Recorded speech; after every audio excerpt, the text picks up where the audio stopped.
Welcome to Walking the Earth, Traveling Turkey. Today, we're at a little pastry shop in the Istanbul area and about to try a couple desserts. So we've got a Sut Baklava. It's a cold baklava with milk, and it's like a phyllo dough, and it has a chocolate powder on it and crushed pistachios, which are famous in Turkey. Turkey grows, it has pistachios down by Gaziantep.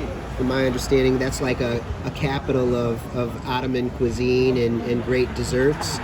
And then we've got Dondurma, which is it's a dessert. I mean, it's an ice cream from Turkey that's made with a powder that comes from a young purple orchid plant apparently, and then also with mastic, which is a resin from a tree that grows. They've got a certain supply is grown here in Turkey, but I think that in Greece at Chios, they're very famous for mastic. Mastic, it's a gum resin, and it makes this type of ice cream very chewy, and it doesn't melt as easily. Some people eat it with a fork and a knife, is what I was reading. I haven't seen that, but and then of course we got the ubiquitous chai, the chai that's common here. It's just basically a black tea or a red tea with and people add a lot of sugar. I don't drink it with sugar, but sometimes it's a little spiced. I'm not sure exactly what they put into it.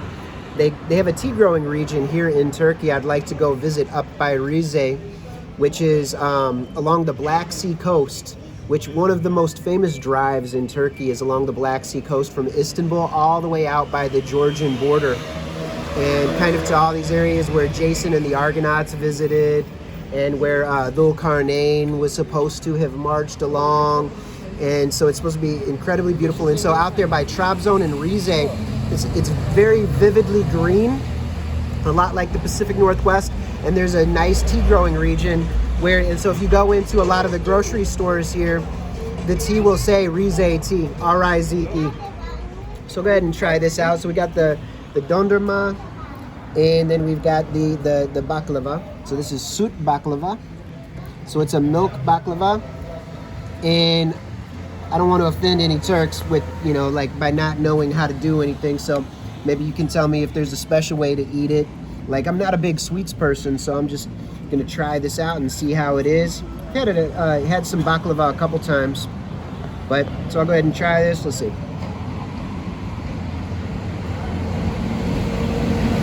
Yeah, it's pretty good. I like that. It's quite creamy and chocolatey. And then we'll try the dondurma, the ice cream.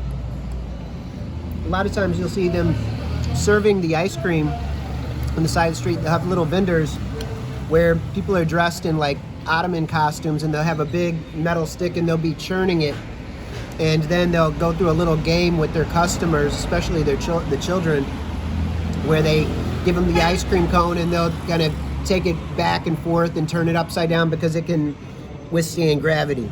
It's very powerful ice cream, so let's try it out. It's a bit different. It's not as creamy as what I've grown up with. It has kind of a distinctive flavor to it. I'm not really sure if this is from cows or from sheep or goats, because it's got a different kind of a flavor.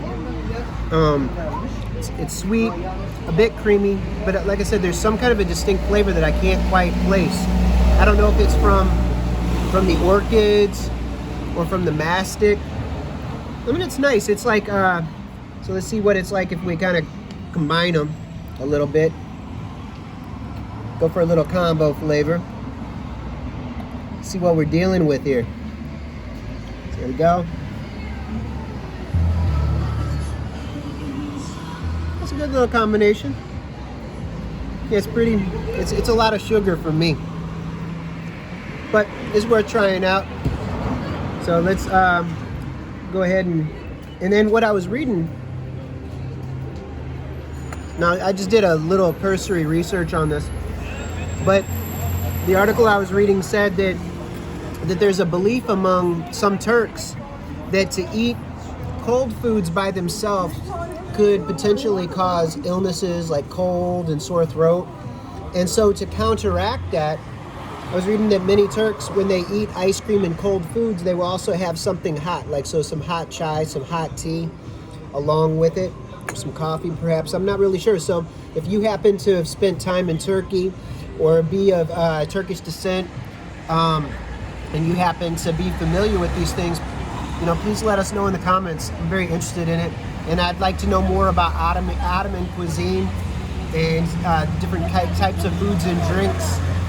So I'm seeking to learn directly. So anyway, you know, thanks for joining us on this little dessert excursion. So until next time, be happy.